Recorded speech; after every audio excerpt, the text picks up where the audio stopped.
This interview is for information only and should not be considered as investment advice or a recommendation to buy shares in the company featured. Welcome to this Stock Box interview.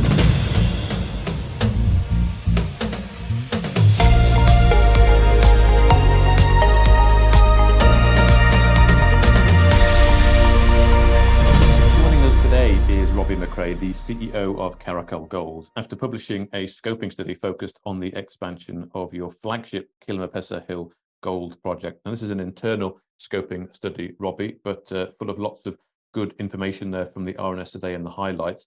First of all, welcome back onto Stockbox. How are you doing? I'm well, and you, Mark. Nice to talk to you again. It hasn't been long, so it's great to chat again. Indeed, yes. I was hoping we would speak again before Christmas, so it's good to be talking. So just first of all, Robbie, just take us through some of the highlights here that stand out to you and the Caracal team from this scoping study that you commissioned. I mean, the biggest highlight, obviously, is it's great confirmation of the potential that we recognised in the Kilimapesa Hill a couple of months ago when we put together the scope of work to trial the heap leach. We thought it would work, and it's great confirmation that the resource holds up, the mining holds up, that the process works, and we've got confirmation that Kilimapesa is a viable, standalone, very robust gold mining project. So that's the biggest highlight, and great confirmation for the team that what we believed the project to be has panned out. I mean, you can look at the IRR, the payback, the amount of cash that it generates for us. It's truly is a milestone for us. It's a milestone project and a fundamental building block in the foundation for building Caracal. Excellent. And of course, the 10-year life of mine there is very good to see as well, but possible as well to expand that, of course, with the ongoing exploration drilling over in the area that the company is undertaking. One thing I just want to sort of clarify with you, Robbie, is that the free cash flow that was mentioned in the RNS there of 118 million over the life of mine. And then I think in your comments, you referred to 93 million. So can you just confirm which figure we're looking at here? It's 113 million. Apologies to you and to everybody out there. I picked up that typo after it was published this morning as well. So apologies for that. So it's 118 million free cash flow life of mine. 118 million. Okay, thank you for clarifying that. Now, on the price of gold, then the price of gold been used is 1,700 grams per ton gold for the first 3 months only, then reducing to 1,650. Could you give any rationale behind this? Looking perhaps into the forecast of gold into the future, you've actually gone quite conservative here. It's guided by Rian's and mine and some of the other team members. Rather trying to err on the conservative side, and make sure that the project economics were no stack up against under tougher circumstances. We took a view across quite a few analysts' predictions for gold, some of the big banks, some of the big trading houses. And then we applied we call it the Rion conservative factor because he's very conservative when it comes to these things. And then we made an estimate on it, and we figured if we could stand up for the life of mine at 1650, it was a pretty robust project. We obviously ran it at high numbers and at lower numbers, but we decided for the point, and the key for us was the model that the scoping study feeds into is the model that our financiers and everyone have gone through with a very fine tooth comb and checked to make sure before providing us with the financing. So we took a very conservative view on the gold price on purpose.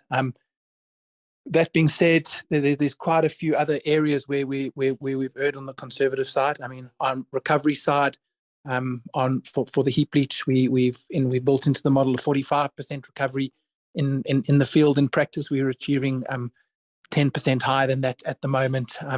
We've erred on the grade. We've erred on the lower side for grade as well. In practice, what we're mining and what we've put into the model is conservative. So there's quite a few conservative areas built into the model, but it stacks up. And when the financier guys and everyone tested it, it stood up, and hence we got the financing. So yes, that's how we built the model, and that was the view we took on the price.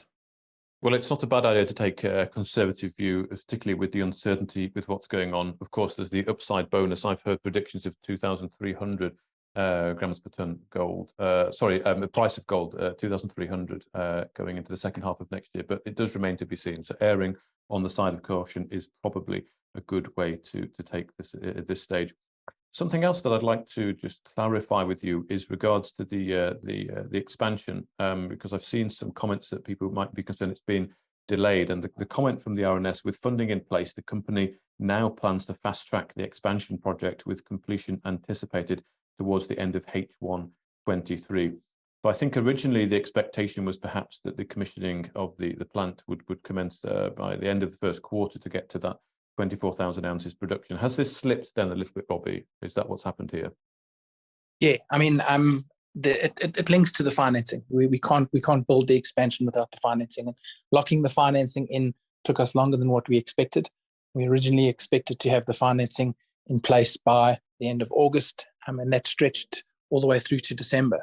We haven't stopped constructing. We've kept funding works and we've kept doing construction works on site.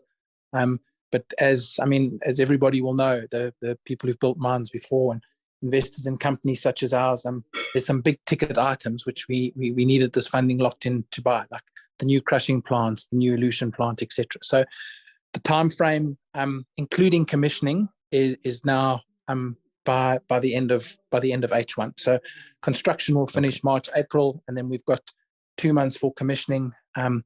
We'll be producing gold during commissioning, but yeah, that's where the time frame is, and it's all linked to having the financing locked in place, and locked and ready and loaded to go.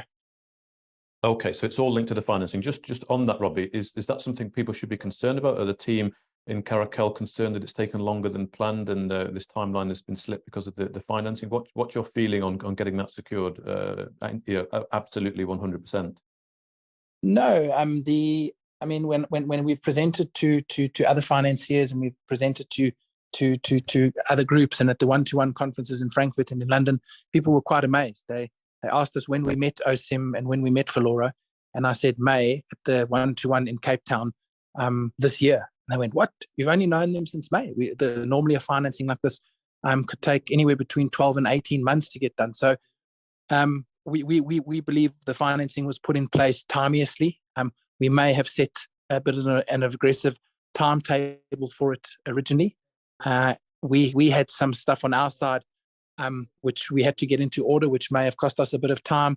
We've worked through the Northern Hemisphere summer holidays, but we've still got it done and all in place within 6 months and within this calendar year. So yes, there may be a few people who are disappointed, but no, I mean, from our side, I think the team worked very hard to get it done. Everyone's done everything they can to get it done in place, and to lock in a $13.5 million financing for a company our size, non-dilutive, all those good things within 6 months, we think is very good.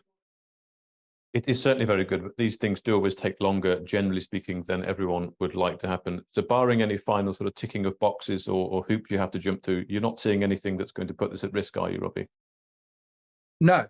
I mean, it's obviously we're going into a period now where it's Christmas and New Year, so the team are going to take a short break for a week or 10 days. But no, we don't see anything that's putting us at risk. Okay. Well, that's good to hear. So hopefully early in the part of next year, we can have confirmation that's all in order and completed. And Caracal can be in a very comfortable position going forward through 2023.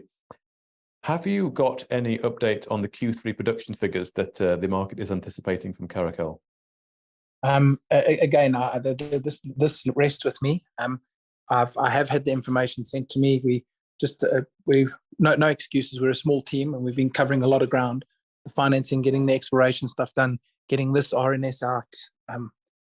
So I have the information. I need to finalize it and get it out to the market. So that's it with me. And for any of our shareholders who believe that I've been delaying or anything, I apologize for that. It's certainly not the case.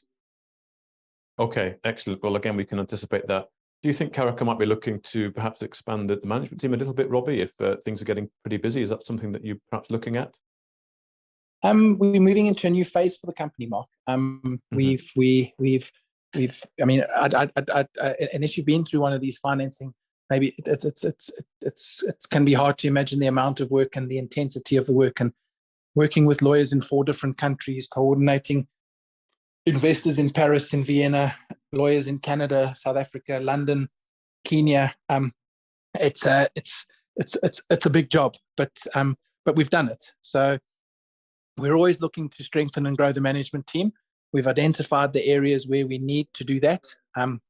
We're out looking in the market for the people, but it's more on the operational side and the exploration side than the commercial side. We acknowledge we've got to get out on the ground more, be on the ground more in London where we listed, engaging more with investors, with institutions, etc. And that's my job. That will fall to me, and I'll be able to cover a lot more ground and be more visible now that this funding is all locked away in place, and the operational guys can get on with the operations, the project development, and the exploration. Okay, excellent. Well, of course, we are just a few days now before Christmas. I doubt very much that we will speak again before the Christmas period, but I do hope we'll catch up in early January. If you were to perhaps, I know we can sum up the year for Caracal has been pretty transformational, definitely with securing that financing, a very significant milestone achieved there for the company. But if you were to perhaps look forward into 2023, and would you lay out some a bit of a forecast of anticipated news flow? You've of course got the commissioning and of the plant, and of course getting to that 24,000 ounces production and the securing of the financing there coming in. But you've also of course got perhaps exploration news coming on Vimrutha and Tanzania as well. So if you were to look forward for the first 6 months of the year, Robbie, what are you looking out for? For me, I've said it before. For us, the gold mining business is production ounces and additional ounces in the ground. So production ounces is completing the expansion on time and within budget. That's the single biggest thing that we can do, and confirmation to the markets that we can do it. We've got 2 exploration targets or goals within the Kilimapesa license area to tackle early in the next year, and both of them very exciting. And I mean, we're not hunting for the gold, it's there. We've got a mineral resource estimate update to do on the Kilimapesa Hill project, where we're testing the extensions and we're testing the deposit at depth. That really for me is a no-brainer. We understand the hill very well. We've just got to do the work, and then we should get a nice expanded resource and a growth in confidence on that. And then obviously Vimrutha, that's a tremendously exciting project for us. So it's to starting to get those results out and reporting consistently, getting the work completed consistently, results out consistently, so the market can see how that deposit evolves. And the same in Tanzania. Now that this Kilimapesa scoping study announcement is us, the one that will follow will be the Tanzanian announcement, completion of phase 1, the updated mineral resource estimate, and then what we're going to do for phase 2, and that work will kick off in January. So it's ounces produced, and it's growing the ounces in the ground, growing the exploration ounces. That's the focus for 2023, and lots of consistent news flow, so that the market knows all about Kilimapesa, and we keep building our profile. We keep known as being a solid producer company that's growing its resources, and a company that delivers on its promises and its news flow. Excellent. Well, thank you very much, Robbie McRae. I wish you a very happy Christmas, happy holidays, and we'll catch up again in the new year. Mark, thank you very much. Merry Christmas and a Happy New Year to you and everybody. If you enjoyed this interview, then give us a thumbs up, a like or a retweet. Subscribe to us on YouTube or follow us on Twitter, and hit that notification bell to be the first to know when we release new content. There's loads of great content on our website too, across all our programs at stockboxmedia.com. Thank you for watching.